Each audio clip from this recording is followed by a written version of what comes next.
ত্রয়োদশ জাতীয় সংসদ নির্বাচনে অনানুষ্ঠানিকভাবে নিরঙ্কুশ জয় পেয়েছে বিএনপি।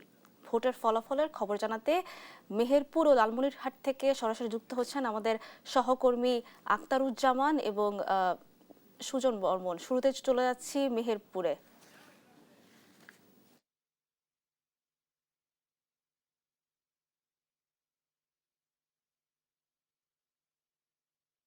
জানাবেন নির্বাচনের ফলাফল সম্পর্কে, জানাবেন আমাদেরকে বিস্তারিত কি দেখছেন।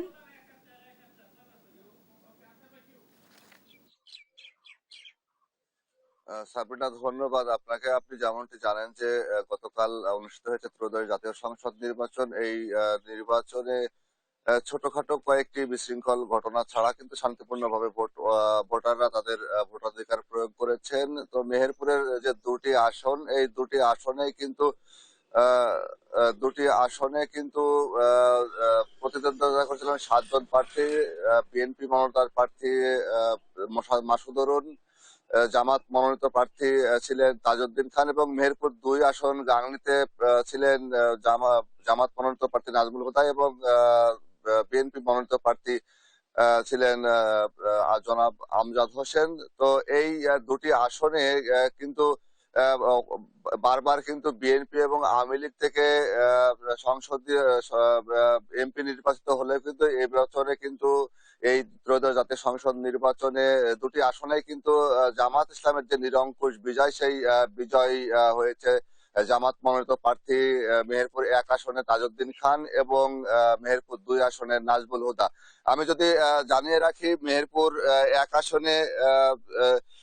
মেহেরপুরের 1 আসনের মোট ভোট কেন্দ্র ছিল 123টি এবং 123টি ভোট কেন্দ্রে দাঁড়িপাল্লা ভোট পেয়েছেন 1,22,829টি এবং তার নিকটতম প্রতিদ্বন্দ্বী প্রার্থী ধানের শীষের মনোনীত প্রার্থী মাসুদ অরুণ পেয়েছেন 1,04,224 ভোট এবং এই কেন্দ্রে মোট ভোটার ছিলেন 3,13,455 জন। মেহেরপুর 2 গাংনী আসনে বিজয়ী হয়েছেন জামাত মনোনীত প্রার্থী নাজমুল হুদা।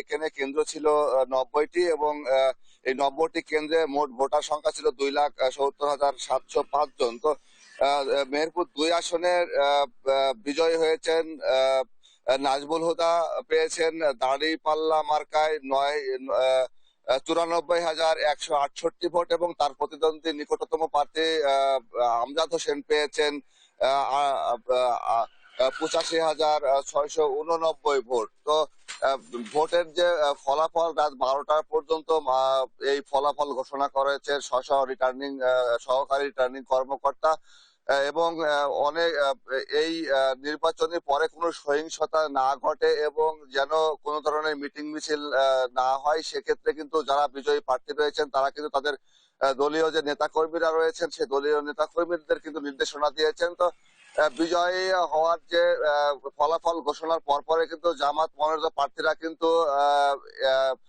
যে তারা শুকরিয়া নামাজ আদায়ের পরে নামাজ আদায় করেছেন এবং আল্লাহ তাআলার কাছে শুকরিয়া আদায় করেছেন জামাত মনোনীত প্রার্থীরা। এবং আমরা দেখেছি যে মেহেরপুর 1 আসনের যে বিজয়ী প্রার্থী তাজউদ্দিন খান জামাত মনোনীত প্রার্থী ছিলেন, তিনি বিজয়ী হওয়ার পরপরে কিন্তু তার নিকটতম প্রতিদ্বন্দ্বী প্রার্থী মাসুদ অরুণকে কিন্তু মিষ্টিমুখ করিয়েছেন। একইভাবে কিন্তু গাংনী 2 আসনের বিজয়ী প্রার্থী নাজমুল হুদা বিশ্বাসও দেখা করেছেন, তার প্রতিদ্বন্দ্বী প্রার্থী ছিলেন আমজাদ হোসেন তার সাথে। তো আমার কাছে মেহেরপুরের ভোটের ফলাফল নিয়ে ছিল সর্বশেষ। আমি এখন চলে যাচ্ছি লালমনিরহাটে, সেখানে জানাবেন ভোটের পরবর্তী পরিস্থিতি কি এবং নির্বাচিতদের কি অবস্থা। সারা দেশের ন্যায় ত্রয়োদশ জাতীয় সংসদ নির্বাচনের ভোট কিন্তু লালমনিরহাটেও সুষ্ঠুভাবে সম্পন্ন হয়েছে এবং যারা বিজয়ী হয়েছেন তারা কিন্তু জেলা রিটার্নিং কর্মকর্তা ও সহকারী রিটার্নিং কর্মকর্তাদের নিকট থেকে তাদের রেজাল্ট শিট গ্রহণ করেছেন এবং বর্তমানে পরিস্থিতি একেবারে শান্ত, তবে আইন শৃঙ্খলা বাহিনী কিন্তু এখনো মাঠে রয়েছে। জানাতে চাই যে লালমনিরহাটের তিনটি আসন রয়েছে এবং এই 3টি আসনেই কিন্তু বিএনপির প্রার্থীরা কিন্তু বিজয় লাভ করেছেন। বিশেষ করে লালমনিরহাট লালমনিরহাট ৩ আসনে বিএনপি বিপুল ভোটের ব্যবধানে আসলে বিজয়ী হয়েছেন এবং লালমনিরহাট ১ আসনে হাড্ডাহাড্ডি লড়াইয়ের পর কিন্তু শেষ জয়টা ধানের শীষের প্রার্থী ব্যারিস্টার হাসান রাজীব প্রধান বিজয়ী হয়েছেন এবং লালমনিরহাট ২ আসনেও কিন্তু একই পরিস্থিতি।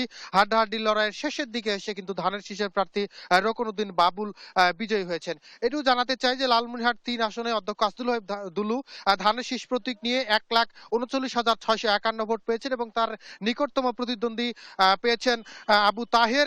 তিনি জামায়াত ইসলাম মনোনীত প্রার্থী ছিলেন এবং ৫৬,২৪৪ ভোট পেয়েছেন এবং এইখানে কিন্তু সবচেয়ে ব্যবধানটা অনেক বড়।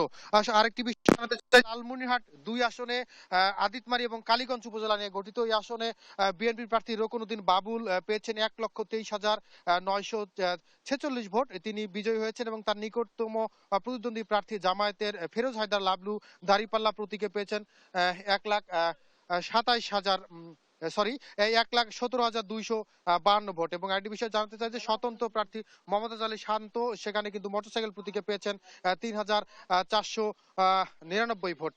লালমনিরহাট ১ আসনের ক্ষেত্রে কিন্তু হাড্ডাহাড্ডি লড়াই আসলে চলছিল এবং শেষের দিকে ব্যারিস্টার হাসান রাজীব প্রধান ধানের শীষ প্রতীকে ১,৩৮,৬৮৬ ভোট পেয়ে বিজয়ী হয়েছেন এবং তার নিকটতম প্রতিদ্বন্দ্বী জামায়াত ইসলামের আনোয়ারুল ইসলাম রাজু তিনি দাঁড়িপাল্লা প্রতীকে পেয়েছেন ১,২৯,৫৭২ ভোট। সব মিলিয়ে লালমনিরহাটের ১ আসনে কিন্তু ৯ জন প্রার্থী প্রতিদ্বন্দ্বিতা করেছেন, লালমনিরহাট ২ আসনে ৭ জন প্রার্থী এবং লালমনিরহাট ৩ আসনে ৬ জন প্রার্থী প্রতিদ্বন্দ্বিতা করেছেন এবং শান্তিপূর্ণভাবে সকাল থেকে ভোট গ্রহণ শুরু হয়ে শান্তিপূর্ণভাবেই শেষ হয়েছে। আমরা যতটুকু খবর নিয়েছি এবং গতকাল সারাদিন আমরা মাঠে ছিলাম, কোনো ধরনের অপ্রীতিকর ঘটনা কিন্তু আসলে ঘটেনি এবং ভোট গ্রহণ শেষে জেলা রিটার্নিং এবং উপজেলা রিটার্নিং সহকারী রিটার্নিং কর্মকর্তাদের কার্যালয়ে থেকে রেজাল্ট দেয়া হয়েছে এবং এই রেজাল্টের শীট গ্রহণ পর্যন্ত কিন্তু প্রার্থীরা তাদের এই রিটার্নিং কর্মকর্তাদের কার্যালয়ে ছিলেন এবং সেখান থেকে কিন্তু তার রেজাল্ট শীটের গ্রহণ করে আসলে অবস্থানে ফিরে গিয়েছেন। তবে আইন শৃঙ্খলা পরিস্থিতি এখন স্বাভাবিক রয়েছে এবং এখনো মাঠে কিন্তু রয়েছে যাতে কোনো ধরনের বিশৃঙ্খলা পরিস্থিতি তৈরি না হয় এবং যারা বিজয়ী প্রার্থী রয়েছে তাদের সাথে আমাদের কথা হয়েছে, তারা যেটি বলছে বিশেষ করে লালমনিরহাট ৩ আসনের প্রার্থী তিনি বলছেন যে আলোকিত লালমনিরহাট গড়তে তিনি যে প্রতিশ্রুতিগুলো দিয়েছিলেন সেটি কিন্তু পর্যায়ক্রমে বাস্তবায়ন করবেন। আমরা ধানের শীষের প্রার্থী লালমনিরহাট ২ আসনের রকনউদ্দিন বাবুলের সাথে কথা বলেছি, তিনি বলছেন যে তার দলীয় নেতাকর্মীদের সাথে নিয়ে কিন্তু তার দেওয়া কথাগুলো বাস্তবায়ন করবেন। একই ধরনের কথা দিয়েছেন কিন্তু ব্যারিস্টার হাসান রাজীব প্রধান লালমনিরহাট ১ আসনের বিজয়ী প্রার্থী। সব মিলিয়ে বিজয়ী প্রার্থীরা কিন্তু তাদের যে প্রতিশ্রুতিগুলো ছিল সেগুলো বাস্তবায়নে কাজ করবেন মর্মে আসলে বিজয় লাভের পরে অর্থাৎ রেজাল্ট শীট গ্রহণের পরেই আমাদের জানিয়েছেন। এই ছিল লালমনিরহাট থেকে সর্বশেষ খবর।